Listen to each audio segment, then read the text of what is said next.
be like water. Fill the cup up with water, it becomes the cup. Fill the vase with water, it becomes the vase.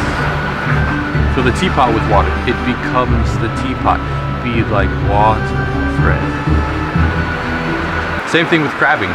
Where does the crab go when it wants to get food? It goes to the current. It goes to the side of the current where all the sediment falls, where all the debris is, so the crab can scavenge. Be like the crab. The crab has a choice of walking on the sandy bottom floor or the rocky bottom floor laced with seaweed. Where does the Dungeness crab go? He goes to the sandy bottom floor. Be like the crab. Now I know a lot of people are gonna be like, ha! Gay! But it doesn't matter. You gotta think like the crab to catch the crab. You gotta think like the fish to catch the fish. Now besides thinking like the fish to catch the fish, I always recommend people to use mackerel or squid when going for crab. So today I've got a crab snare filled with mackerel, another one filled with squid. Gonna have a little competition between the two, see who does better.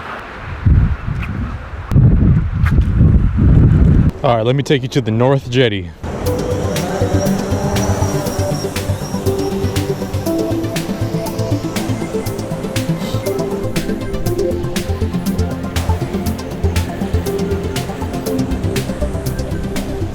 So this is the North Jetty.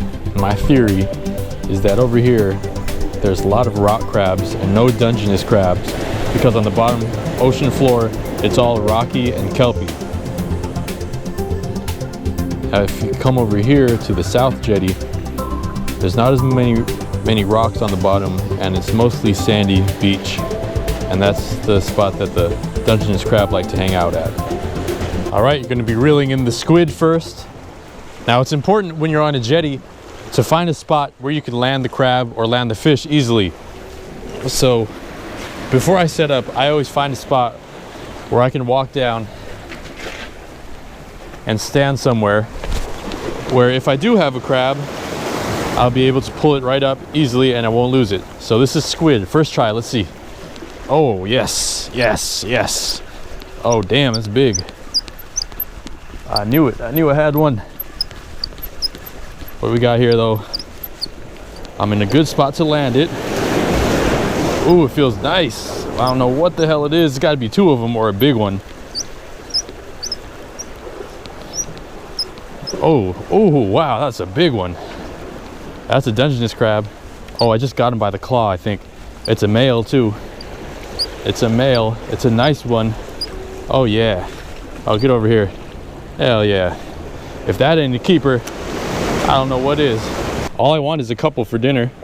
Last day of crab snaring. Last day before the season ends. I will take that. That's a nice looking crab. Pretty healthy too. Woo! All right, put one on the board for squid.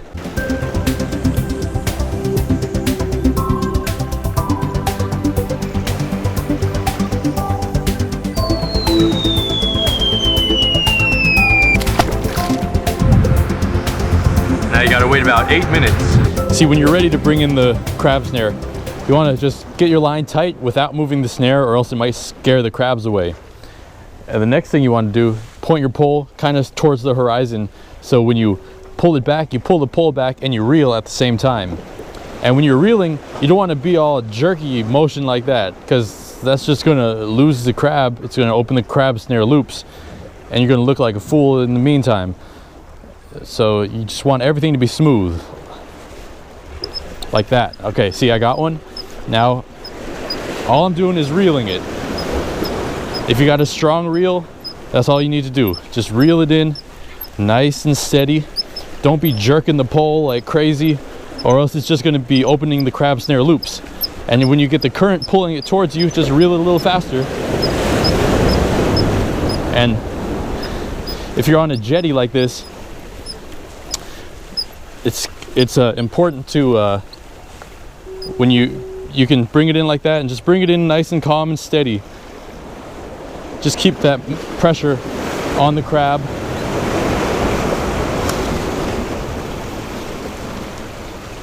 Like that. That way you won't lose it. That is squid 2, mackerel 0. This is a female crab. You can tell by the underside, it's not so pointy like a male. there's a lot of misunderstanding about whether you can keep females or not. It is 100% legal to keep females if you're fishing from shore. It's only illegal to keep them if you're fishing commercially from a boat. But if these are legal size, you can keep them if you're fishing with a pole.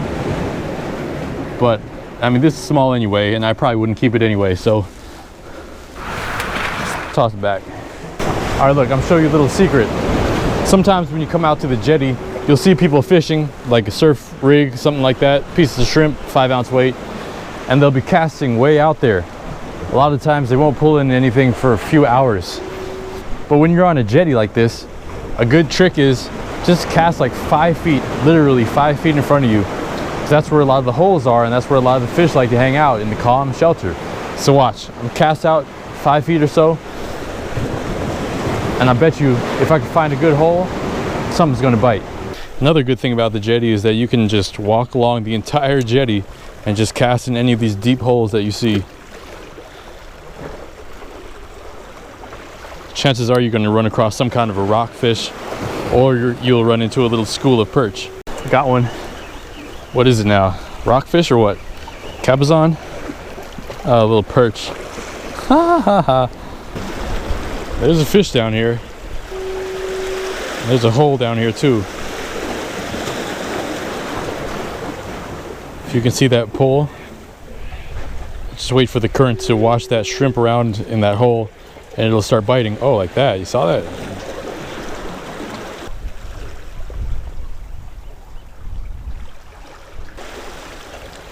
Oh, come on. That's a fish right there.